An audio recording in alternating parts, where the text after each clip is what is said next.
Internet. It's time once again for gaming with Max Von Puppet. That's me. Today we're going to be talking about a role-playing game called Hackmaster. Before we get into the game itself, let me give you a little bit of background on Hackmaster. Hackmaster kind of originated as a bit of a joke in an old comic book called Knights of the Dinner Table. I say old, but honestly it's still being published today and may in fact be the longest running D&D themed or role-playing themed comic book out there. It's pretty funny. If you've never read it, you should go check it out. Knights of the Dinner Table actually started in a magazine called Shaddis. It was created by Jolly Blackburn, and it was basically just a big joke about gamers. And it featured some really funny stories, like I'm sure you've all heard the infamous Dread Gazebo story about the group of gamers who didn't know what a gazebo was and went on to attack it. There's a comic about that in Knights of the Dinner Table. It's pretty funny. You should go check it out. In the Knights of the Dinner Table comic book, because he couldn't use Dungeons & Dragons itself, he made up a game called Hackmaster, and basically just used that to make fun of role-playing games in general, and D&D specifically.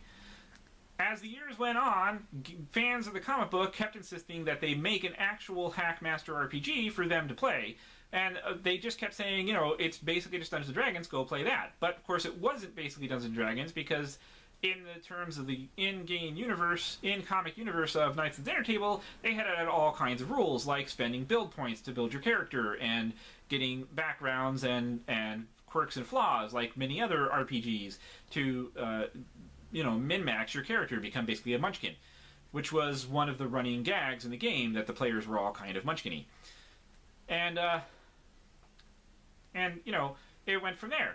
And finally, when Wizards of the Coast released Dungeons & Dragons 3rd Edition, the guys at Kenzer Co, who were at this point producing the Knights of the Dinner Table comic book, which also, by the way, is a gaming magazine that has a lot of really cool articles on gaming, you should go check that out too, links below. Kenzer Co went to Wizards of the Coast and asked if they could have access to the rule set for 2nd edition / 1st edition D&D, since Wizards was no longer publishing it. They got the rights and they released Hackmaster 4th edition. Now, the understanding in the contract was that Hackmaster would be released with a whole bunch of jokes and crazy rules and stuff to make it not exactly the same as the original game, and it was kind of overcomplicated even for a 1st / 2nd edition D&D game.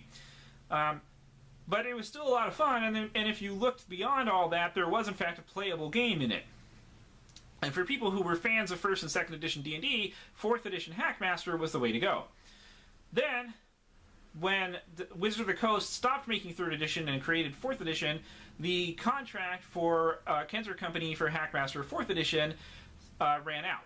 So they decided that instead of renewing the contract, they would create their own game. And that's what we're looking at right here. This particular book is for Hackmaster Basic, which is a little bit different than the Hackmaster Advanced rules, which I'll get into in just a minute. But the Hackmaster Basic rules, I have the paperback version of the game. When it first came out, I bought it because I'm a big Hackmaster fan, and I like it a lot. But the PDF version of the game, of the basic game, is now available online for free at kenzerandcompany.com. I'll post a link below directly to the PDF. Now, this book right here is a couple of years old, but that's okay. It's still a pretty decent game. Hackmaster Basic is what I'm basically going to be talking about today. It's a full game unto itself, although really it only allows you to go up to about 5th level. I'm sure if your DM is any good, he could, conceivably figure out how to advance the characters past that without having to buy the advanced rules. Although, you could go out and buy the advanced rules and then just have the actual rules to increase your characters past 5th level. But if you wanted to give Hackmaster a try, getting a free PDF of a whole game that gets you all the way up to 5th level is not a bad deal. Now, the game itself is still basically pretty much Dungeons & Dragons. You got your character, there's races and classes just like in D&D. In fact, the basic rules only covers 4 races and 4 classes. You have humans, halflings, elves, and dwarves, and then you have fighters, magic users, thieves, and clerics. And that's that races and classes. The stats are still basically similar. Strength, dexterity, constitution, all that stuff is all in there. And so I'm sure at this point you're wondering, what's the difference between this and Dungeons & Dragons? That's a good question. I have to admit this, for myself, whenever I'm playing a fantasy RPG, I always question, why am I playing this instead of just playing Dungeons & Dragons? I love Dungeons & Dragons. I've been a long-time player of Dungeons & Dragons, as I stated in my D&D Next review. But I still like to check out other fantasy RPGs because I like to know what other people are doing on the market.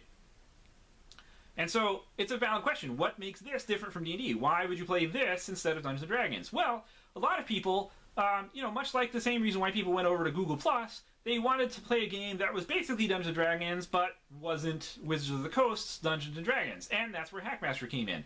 It's similar enough that they didn't have to learn a whole new rule set, but it's different enough that they can claim they're not playing D&D, which for a lot of people is enough. Also, for some people, it's just a fun enough game by itself that it's worth playing all on its own, and that's also good enough. But the biggest difference that I'm going to talk about here is the combat rules. This is where Hackmaster Basic really shines. The combat rules are pretty cool. I like them a lot. So let's talk about them for a second. Unlike in Dungeons & Dragons games or other role-playing games out there, which you have a turn-based combat system, you roll initiative and you take your turn when your initiative comes up. This game has combats done in a count where each count is a second.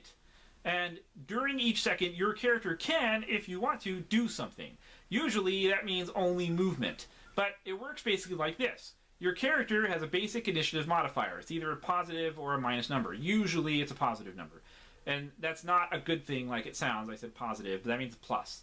What you do is when combat starts, you roll a d12, and you add your initiative modifier to it, and that's your starting initiative. The DM then starts counting from 1 and goes up from there. So you don't get to go first, you don't get to take your first action until you get up to your initiative number. Then you get to take your first action. And then after that, how you determine when you go, because there's no turns, is you have a basic speed.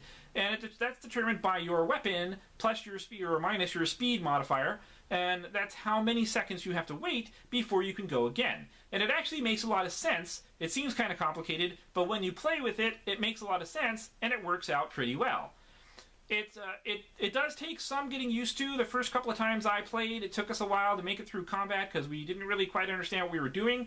But once you get used to it, much like any other game, once you get used to those rules, it works out pretty well, and the game runs along pretty smoothly.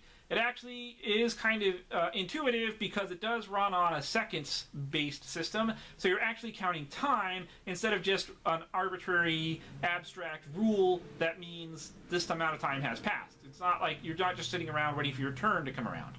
And I really like the way the combat system works. It's pretty smooth. It's a little complicated, but that's actually one of the hallmarks of Hackmaster. They like being a crunchy, complicated system.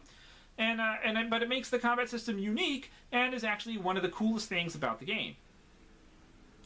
Outside of that, the magic system is also kind of unique. I'm not going to get into that into great detail because honestly I'm just not that, I don't have it all memorized, so I can't talk about it off the top of my head. But the magic system is also a little bit more unique than D&D. It's not like it's not a memorize and forget system like in Dungeons & Dragons. And so those two things combined make Hackmaster pretty unique compared to Dungeons & Dragons. I like this game a lot, although I do have to admit, while playing it, I did ask myself, why am I playing this instead of Dungeons & Dragons? The truth is, I like Dungeons & Dragons better, and given the choice, I'd rather play D&D Next than Hackmaster, because sometimes Hackmaster just seems needlessly complex. And I'm not really a fan of needless complexity. I like crunchy game systems, it's why I still play D&D, but Hackmaster is sometimes over-complex in my opinion. Don't get me wrong, there are thousands of people out there who play it and they all love it, and Jolly Blackburn, who, of course he plays it, he loves the game, and he looks like he has a whole lot of fun playing it, and really, that's the important part. When you're playing a game, the question to ask yourself is, am I having fun playing this? And if you are, you're doing it right, and you should continue playing that game. That's really all I have to say about Hackmaster now. Go get the free PDF for the basic rules and check it out for yourself and see whether or not you think it's worth spending money on the advanced rules. And until then, I'll see you next time. Keep playing games. Bye!